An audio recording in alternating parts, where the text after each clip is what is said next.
Gal, an Israeli, a Jew in a very, very well-known spot in the world, in Hollywood. Tell me, and tell the public how you feel these days. I feel like there's the life until October 7th and the life after October 7th. I've always and forever will be proud of my heritage, my Israeli and Jewish identity. No one has ever expected or thought that such horrific thing could happen to our people, could happen in general in the world in 2024.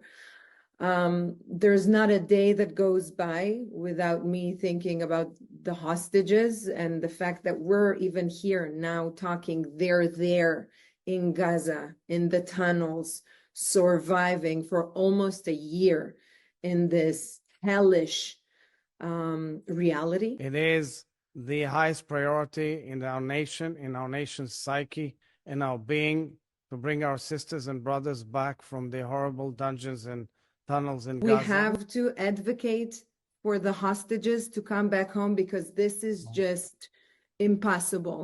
And we must remember that Israel is the insurance policy for Jewish people around the world. I'm a big believer that we have the power of coming together and spreading the light. We will prevail, but the only way to do it is by being united. I agree with you. I believe there are many processes, and out of huge crises, there are opportunities.